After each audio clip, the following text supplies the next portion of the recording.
सच बोलूं, इस टाइम पे बोर्ड्स, जेडबलई, सीईटी तीनों एक साथ दिमाग खा रहे हैं।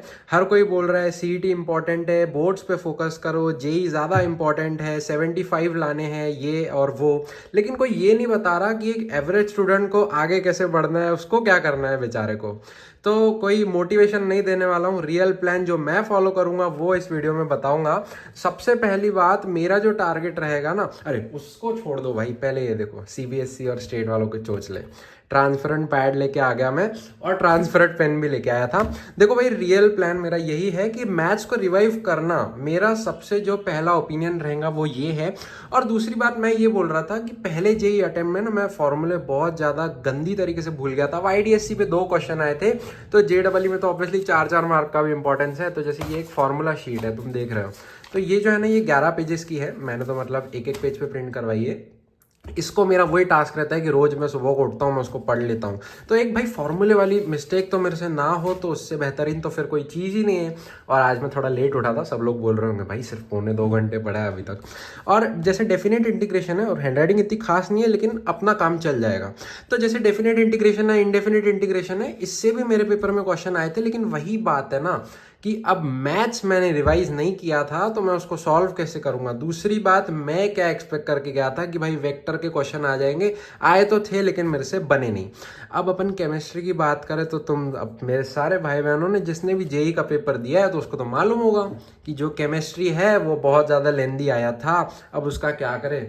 देखो भाई, मेरा प्लान ऐसा बन रहा है, केमिस्ट्री पे मैं थोड़ा बाद में फोकस करूंगा, बिकॉज एट द एंड है ना, फिजिक्स और मैथ्स हमको इस नदी में से निकालेगा। महाराष्ट्र वाले को, मतलब जो महाराष्ट्र वाले बच्चे हैं ना, उनको मालूम होगा कि सीईटी में 100 मार्क्स का मैथ्स आता है, और वेस्ट बंगाल, जेई, कॉमेड के हर जगह मैथ्स तो है ही, और मैथ्स एक रैंक डिसाइडिंग फैक्टर बन जाएगा। तो उस हिसाब से मुझे लगता है मैथ्स डुएबल है। दूसरी बात, मुझे नहीं पता आप लोगों की स्थिति क्या है, लेकिन मैंने इंटीग्रल कैलकुलस किया था और मैं वो रिवाइज नहीं किया, बिकॉज मैथ्स को रिवाइज करना भी एक बहुत बड़ा टास्क है, जिन लोगों को मालूम होगा। क्योंकि देखो यार, मैथ्स है ना, बहुत लंबी चौड़ी चीज़ है। मतलब कंसेप्ट कम ही रहते हैं, लेकिन क्वेश्चन का वैरायटी बहुत ज़्यादा है, और हर जगह पे कुछ ना कुछ ट्रिक्स वगैरह लगते रहती हैं, तो उसको प्रैक्टिस की बहुत ज़्यादा ज़रूरत है। और ये कुछ फिजिक्स के फॉर्मूले मैंने चिपका है भाई, डरना नहीं। और केमिस्ट्री मेरा कमज़ोर है, सबको मालूम है। तो इसमें से मैं थोड़ा बहुत देखते रहता हूँ जब भी मैं इनऑर्गेनिक वगैरह की सॉल्विंग करूँ। सेकेंड चीज़, पी ब्लॉक के मेरे पेपर में 2 क्वेश्चन आए थे, तो उस हिसाब से ना उस चीज़ पे ध्यान देना तो भाई बहुत ज़्यादा इंपॉर्टेंट है। ये कुछ डी एंड एफ ब्लॉक के शॉर्ट नोट्स लगे हुए हैं, मैं पढ़ता नहीं हूँ, झूठ क्यों बोलूँ, मैं पढ़ता नहीं हूँ क्योंकि उतना टाइम ही नहीं है। और अब मैं बोर्ड्स की बात करूँ ना, तो बोर्ड्स में अभी 10 दिन बाकी हैं। मतलब सीबीएसई वालों के तो आई थिंक 18 फरवरी से है ना, और मेरे 10 फरवरी से है। पूरा पोर्शन मुझे नहीं लगता कंप्लीट करने के पीछे भागना चाहिए।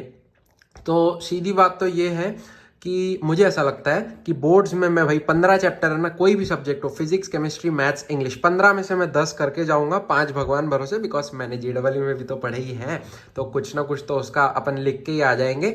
डिस्क्रिप्टिव मैनर में लिखना भाई साहब, अब जो लोग तो रेगुलर स्कूल जाते हैं उनको आदत होगी, मुझे नहीं है, तो मेरे को प्रैक्टिस करनी पड़ेगी, और आप लोग भी थोड़ी सी कर लेना।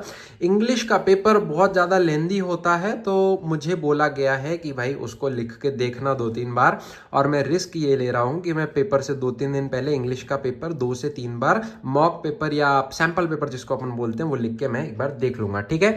और सच बोलूं, बोर्ड्स की पढ़ाई ना बहुत ज्यादा बोरिंग मार रही है, क्योंकि अपना पूरा फोकस तो यार जेई को था ना, पूरे मतलब इतने साल नहीं, 2 साल पूरा फोकस अपना जेडबलई के ऊपर था। अब अचानक से तुमको बोल रहा है कि differentiate with respect to x, blah blah blah, हर चीज को तुम लाइन में लिखते बैठो। खैर मार्क्स भी उसी पे मिलते हैं, और सीबीएसई वालों का तो और भी लफड़ा है। तो बस वही है, और बोर्ड्स को मैं कुछ इस प्रकार मैनेज कर रहा हूँ। और सच बोलूँ, बीच वाले फेज में ना मैं अटक गया हूँ, तुम लोगों को क्या बताऊँ। और सभी लोगों को एक्चुअली वैसी बात है कि ना इधर जा पा रहे ना इधर जा पा रहे। कोई 70-30 वाला तुम टीचर्स का देखा होगा। अब बोर्ड में हालत इतनी भी ज्यादा खराब नहीं है, बस इतना सुन लो कि 70-30 वाला काम मैं भी कर रहा हूं, लेकिन मैं 70-30 नहीं 80-20 कर रहा हूं। 80% मैं बोर्ड्स का पढ़ रहा हूं, बिकॉज गलती से भी बोर्ड्स में लटक गए तो जेई में तुम्हारा या सीईटी में तुम्हारा कुछ भी रिजल्ट आए फर्क नहीं पड़ता है। पीसीएम का 150 प्लस चाहिए महाराष्ट्र के लिए, तो ठीक है। तो अब सिर्फ इतना ही। और आखिरी में बोलूंगा, अगर तुम ऐसा स्टक फील कर रहे हो ना कि मतलब 2 नावों पे एक साथ पैर रखने के टाइप वो बात हो गई है, तो वो बहुत फालतू काम है। लेकिन अब ठीक है यार, हमारा एजुकेशन सिस्टम है, 75 प्लस लाने हैं कैसे भी करके। सभी लोगों को ऑल द बेस्ट। और मैं ये बता रहा था, तुम अकेले नहीं हो, मैं भी हूं साथ में, और हमारे जैसे पता नहीं कितने लोग हैं। ठीक है, बाय बाय। वीडियो अच्छा लगा तो लाइक कर देना, और ऐसी वीडियोस को मिस नहीं करने के लिए चैनल को सब्सक्राइब करना मत भूलना। Bye bye.